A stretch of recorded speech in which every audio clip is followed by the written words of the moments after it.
Bonjour les amis, aujourd'hui nous allons partager sur le pouvoir de nos pensées.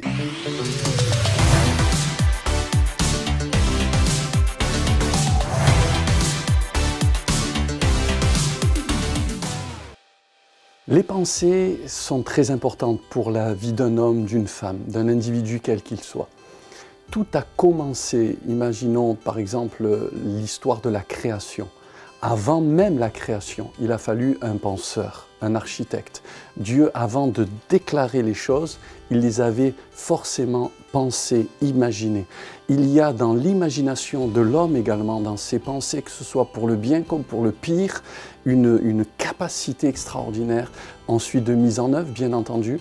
Mais la plupart des réussites, comme la plupart des catastrophes et des drames dans la vie, commencent par la pensée de l'homme, commencent par l'imagination. Et je dirais ceci, c'est que la qualité de notre vie, la qualité de notre famille, la qualité de notre entreprise, la qualité de nos relations, la qualité de notre vie spirituelle dépend souvent de notre réflexion, de notre imagination, de la nature de nos pensées. Et si nos pensées sont des pensées de qualité, alors notre vie sera naturellement, par conséquence, une vie de qualité. Si dans notre tête ça ne va pas, mes amis, ça n'ira pas dans notre vie. Vous savez, le psalmiste à un moment dira « Quand les pensées s'agitent en foule dedans de moi, tes consolations réjouissent mon âme ». C'est en réalité important d'avoir la maîtrise de nos pensées. Car il est dit aussi dans le livre des Proverbes, au chapitre 23 et au verset 7, « Car il est comme les pensées de son âme. L'homme est le résultat, la somme de ce qu'il pense. » Donc il est important d'avoir une certaine maîtrise de ce que nous pensons. C'est capital, c'est fondamental. Avoir de bonnes pensées équivaut à avoir une bonne vie.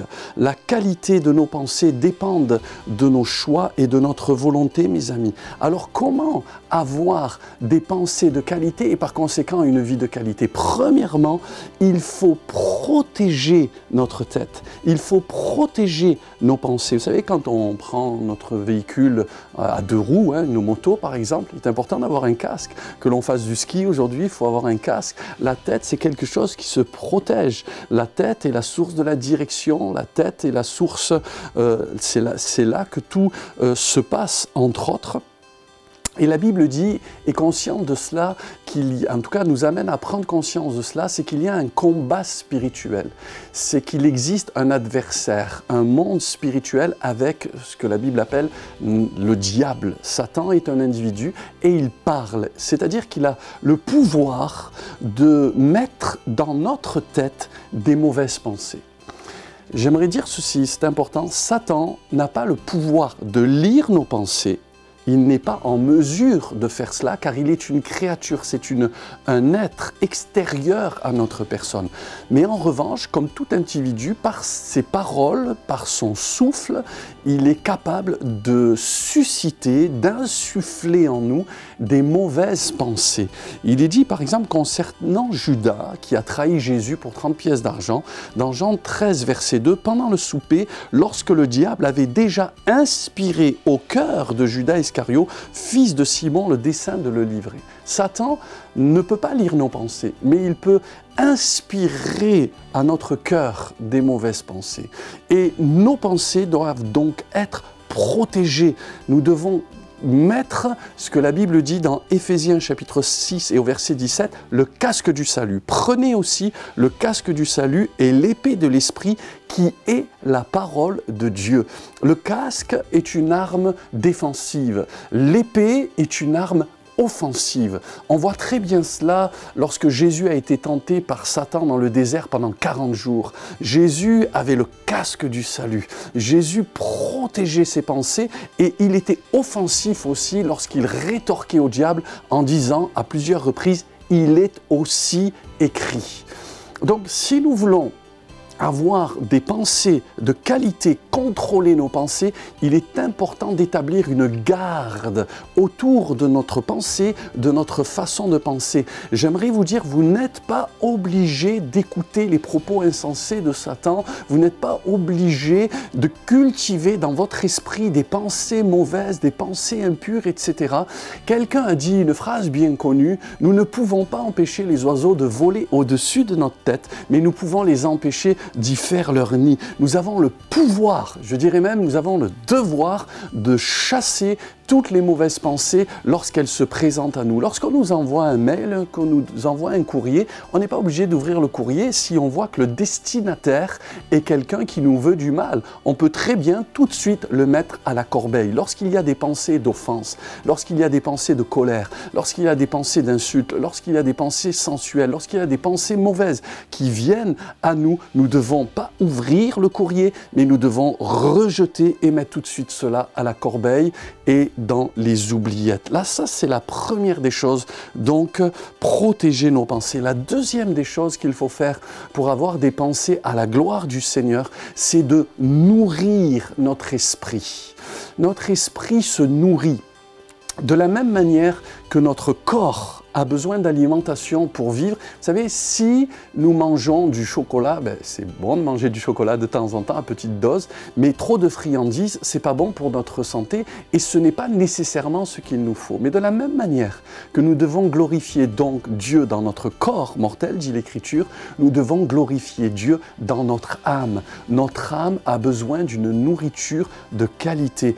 Et en fonction de mes lectures, en fonction de mes programmes TV, si je regarde la télé, en fonction de mes relations, de ce que j'entends, de ce que j'écoute, des amis que je fréquente. Vous savez, la Bible dit que les mauvaises fréquentations corrompent les bonnes mœurs.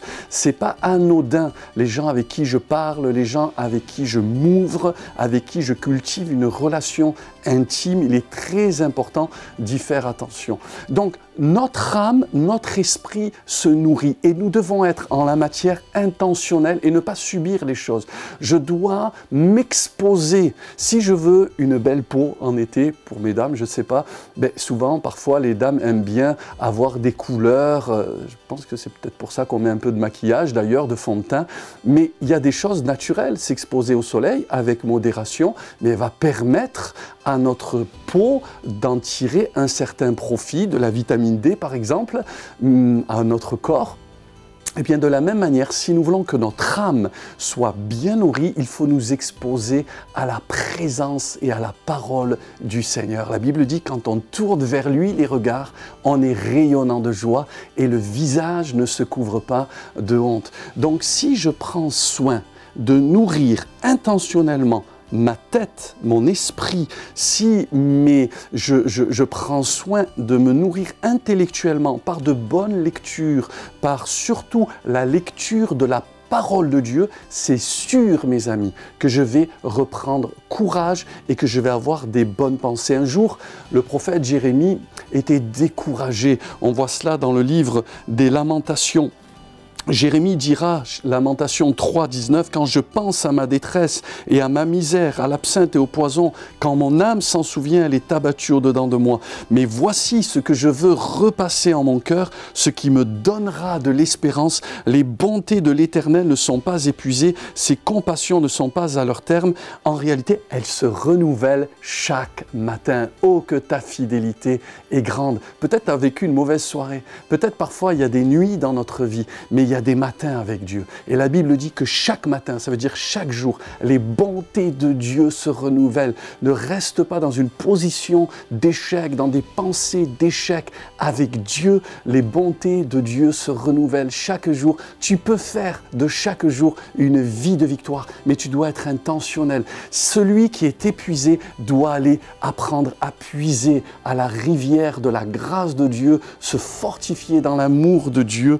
La Bible nous dit également, c'est Paul qui dit ceci, Philippiens 4, verset 8, et je termine avec cela. Au reste, frères, que tout ce qui est vrai, tout ce qui est honorable, tout ce qui est juste, tout ce qui est pur, tout ce qui est aimable, tout ce qui mérite l'approbation, ce qui est vertueux et digne de louange, soit l'objet de vos pensées. C'est donc possible de nourrir son âme et ses pensées de bonnes choses. Soyez bénis, protégez vos pensées, nourrissez votre esprit et je vous garantis que vous aurez une pensée et une vie de victoire. Soyez bénis.